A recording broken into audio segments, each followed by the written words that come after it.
Writing has always been my favorite form of self-expression. Growing up, I loved writing day-in-the-life stories, and my go-to character was one like myself, who reflected my unique experiences growing up as a Persian American girl living in California. I remember one of those stories in particular because it opened my eyes to the power of stereotypes. The story was about Azita, a second-generation Persian American girl struggling to navigate the awkward and dreaded years of middle school. But when I shared my story with my classmates, I wasn't asked how Azita felt, being the only one in her friend group without blonde hair and blue eyes, or for cute science lab partner like the Persian snacks her parents made her bring to school. Instead, I was shocked when the guy who was the inspiration for the cute lab partner asked me if Azita knew how to belly dance, or if the men in her family were abusive. What? Where did he get this absolutely false idea about my community? Do you know what his answer was when I asked him? Aladdin. Oh, of course, Aladdin. I'll come back to Aladdin in a bit. Thanks to him, I realized this was why I was never able to be viewed as a regular middle school student like everyone else, because in the media, Middle Eastern women are commonly portrayed as submissive victims, while the men are known for being violent and the bad guys. This is the common portrayal of the media, even in innocent cartoons. And because of this, none of my friends knew about the caring, intelligent, and strong heroes in my daily life, which is my definition of being Middle Eastern. Since then, I began wondering about my role in society and how I was meant to act. Should I be fun and energetic like the white leads I grew up idolizing?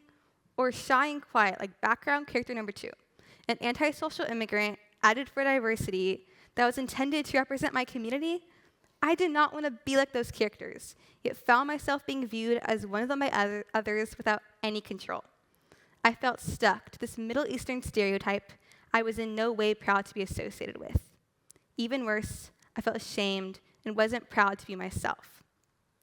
Unfortunately, the Middle Eastern community isn't the only one falsely portrayed in the media. Members of the AAPI community serve as the geeks, with strong accents in film and television. The Latino community is also portrayed with having thick accents, as well as being poor and uneducated. For the African American community, they can be seen in the media as being violent and untrustworthy, and for members of the LGBTQ+ community, they're either seen as being flamboyant and loud, or reserved and emo, no in between. So why does this matter? All of these false portrayals of communities in the media lead to their members developing a false perception of themselves, especially children. At an early age, they feel bad for who they are. They don't like what they see, and they think they are meant to conform to what society views them as. The consequences of just a scene or line can lead to low levels of self-esteem and difficulties in forming identity, causing a lasting impact on well-being and personal growth. So how do we fix this? Before we can answer this question, we must talk about the root of the problem, stereotypes. Cambridge Dictionary defines stereotypes as a set idea that people have about what someone or something is like, especially an idea that is wrong. Why is it bad for the media to use these stereotypes when telling their stories? Let's revisit the 1992 Disney motion picture Aladdin to explain why this is harmful. Aladdin is a perfect example of a film enforcing these negative stereotypes. While it may be considered one of Disney's most popular films and one of the most popular cartoons of all time, it is packed with negative stereotypes, presenting the land as full of dangerous and suspicious people with accents and grotesque features. Not to mention, the women are portrayed as either oppressed or exploited. It's amazing that a movie with a target audience of 8 to 12 years old decides to depict its only female main character in a stereotypically degrading light, giving Jasmine body-bearing outfits that no real Arab princess would ever be allowed to wear. So it wasn't my lab partner's fault. This not-so-innocent cartoon influenced his and the majority of others' views of the Middle East, its people, and its culture, and not in a good way. This problem only worsens because over time, these initial perceptions are overlaid with reports of crime and terror attacks in the Middle East, as well as propagated and exaggerated news stories found in the media. Growing up, When this is the only portrayal of the Middle East one is exposed to, no wonder the end result is prejudice and hate. And as long as the media continues to reinforce these negative stereotypes, they are sadly perpetuating the hate as well. A recent study done by the MENA Arts Advocacy Coalition found that in the years between 2015 and 2016, when Middle Eastern characters were featured in primetime shows, 78% depicted roles as terrorists, tyrants, agents, and soldiers, most of whom were spoken with an accent. Having Middle Eastern characters in just these roles begins to represent our entire community as such, when it's the only role actors play and viewers are exposed to. And the more viewers are exposed to a false representation of the Middle East, the more we are falsely associated with terrorism and treated harshly in real life. As if the negative portrayal isn't bad enough, we don't even get to see actual Middle Eastern actors playing these roles. A 2023 University of Southern California study found only 1.1% of film leads to be Middle Eastern. This means that non-Middle Eastern actors are cast to play us. Instead, it's a comedic over-exaggeration, or clearly American actor Jake Gyllenhaal, playing the role of a Persian prince.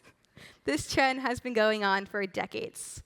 But there is hope, like when Disney's 2019 live-action adaptation of Aladdin attempted to correct their harmful depictions of the Middle East and cast people of color, even though the actress playing Jasmine is not actually Middle Eastern. Still, things are improving, but we need to do much better. So let's do better by answering the important question from earlier. How do we fix this? It's simple, really.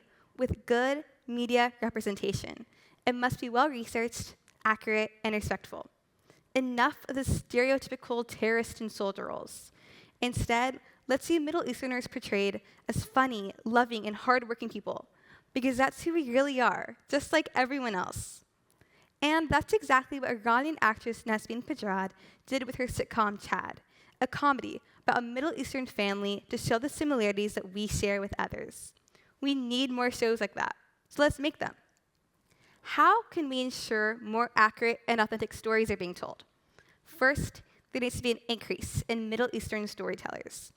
A 2023 University of California, Los Angeles report found less than 1% of screenwriters to be Middle Eastern, all of whom were male. More Middle Eastern storytellers, both male and female, means more perspectives, shifting the current stereotypes into the reality of who we are. Studios and networks need to hire more Middle Eastern writers, directors, and executives. Second, they need to cast Middle Eastern actors. Actual Middle Eastern actors.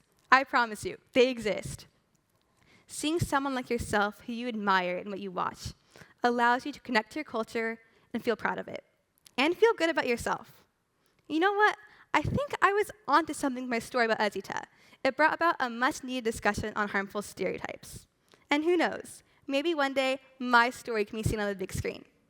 By sharing and being exposed to accurate and authentic stories, we can change the way marginalized communities are viewed by others and how we view ourselves, especially children. And hopefully, the changes we make today will lead to a more compassionate and empathetic tomorrow. Thank you.